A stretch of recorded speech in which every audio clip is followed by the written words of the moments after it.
Hello, welcome to our first episode of the Psych Ward. Today we're going to talk about mass violence because there's so much going on. So, a man goes into a grocery store, stabs another man in his ass, walks out. Another man rapes a 73-year-old woman, and when the police are taking him through his perp walk and the media asks him question, he spits at them. People are shooting people, punching people in the face just for no reason, pushing people onto train tracks, and everyone wonders what's going on. Well, it's simple. When you're dealing with insanity, it's very usually simple. The reasons. The problem is that no one wants to actually push to get rid of the insanity. The reasons is simply that we, most people in this society, I would even say in this world today, have no code of conduct or no set of principles that they live by. When you don't have a set of principles or a code of conduct, one or two things are going to happen. You're going to live by somebody else's code of conduct and set of principles, which will probably be the ruling caste of wherever society you're living in, and rulers are always of low principle. They're always of injustice. They're always of inequality or inequity. They're always of ignorance.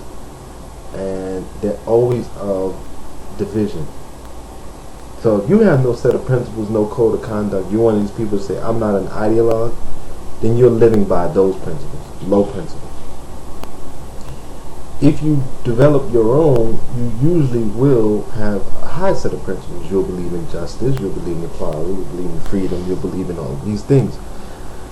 And we don't have high set because no one is developing their own principles. They figure that they're born knowing what's right and wrong, and that's not enough to live. Morality is not enough. You have to have principles.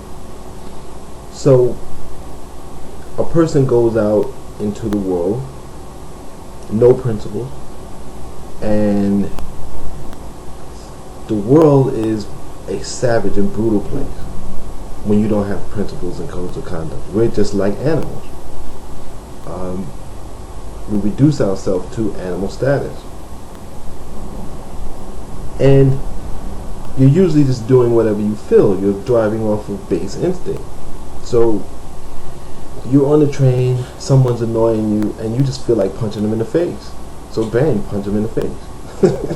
That's the way it goes. You're walking down the street, you're horny, and an old lady's walking by and makes you feel good, and you say, I'm going to go ravage her. There's no principles. There's no codes of conduct. And for the most part, we've been allowing this kind of behavior. We've been allowing it in our families. We've been allowing it in our friendships, in our circles. And that is what's happening to the society. No one has a code of conduct. Test it. Go up to someone and ask them why they do whatever they do. Why do you work where you work? Why do you send your child to school where you send them? Why do you buy the things that you buy? They have no idea. They'll say because I like it, because I want it. But what does that mean? You have to have a code of conduct. You have to be able to say, I did this reason because it was just. I did this thing because it was, it fosters my equality and my freedom. I bought this thing because it helps me to study and become scholarly so that I'm not ignorant. Right? This is what you have to be able to do. If you can't do that, then you are insane. You are at either low principle level or savage level. Or you're just an automaton, which is basically the same thing as low principle because you're following someone else's principle, usually the ruling caste. So we have societies full of people who have no principles and no code of conduct. They do whatever they feel like doing. And until we develop a code of conduct based around high principles, where we can personally develop ourselves to our full potential, the violence is going to continue. So I don't feel sad when I see violence. I don't feel sad when I see death, because it's not going to stop.